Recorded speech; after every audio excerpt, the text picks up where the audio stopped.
Hey, salut à tous, c'est Loïc. Après vous avoir fait il y a quelques temps une vidéo sur mes 5 joueurs préférés, eh bien on m'a conseillé de vous en faire une sur les 5 personnalités les plus détestées du football. On commence tout de suite avec le cinquième, et je pense que tout le monde le connaît.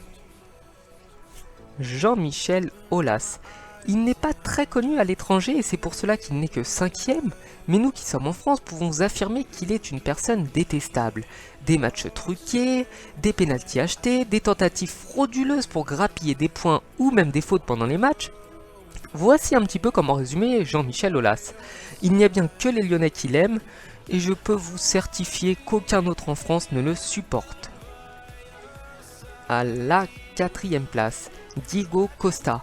Je dois par contre vous prévenir que je ne le connaissais pas bien avant les matchs contre le PSG, mais Diego Costa est, selon moi, un des joueurs les plus haïs.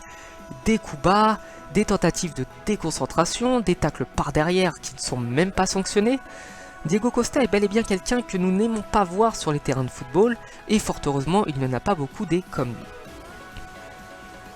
À la troisième place, il s'agit du seul entraîneur de mon classement, et il aura d'ailleurs été l'entraîneur de Diego Costa pendant quelques temps. Vous l'aurez reconnu, il s'agit de José Mourinho.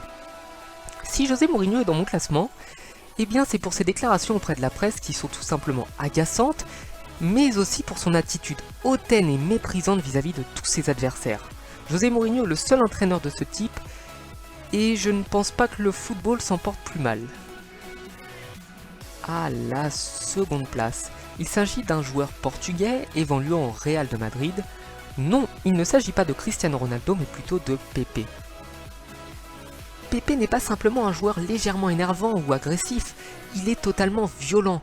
Il a tenté à de très nombreuses reprises de blesser ses adversaires, notamment Dani Alves et Lionel Messi, mais un de ses faits marquants est son pétage de câble, où il a frappé à de nombreuses reprises dans le dos un joueur qui était au sol.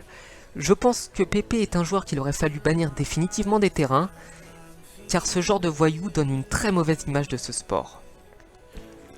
À la première place, le top du top, la crème de la crème, le plus détestable de tous les joueurs de l'histoire, Marco Materazzi.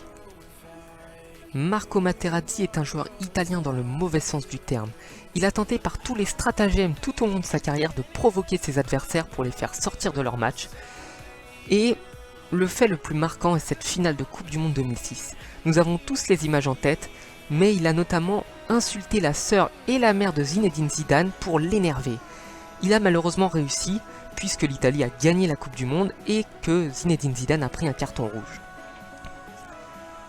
Et bien voilà, j'espère que ma vidéo vous aura plu. N'hésitez pas à la partager si vous êtes d'accord avec mon classement, ou à me dire dans les commentaires si vous n'êtes pas d'accord sur certains joueurs ou certaines places. Quant à moi, je vous remercie encore une fois pour être aussi nombreux et aussi actifs, et je vous dis à bientôt.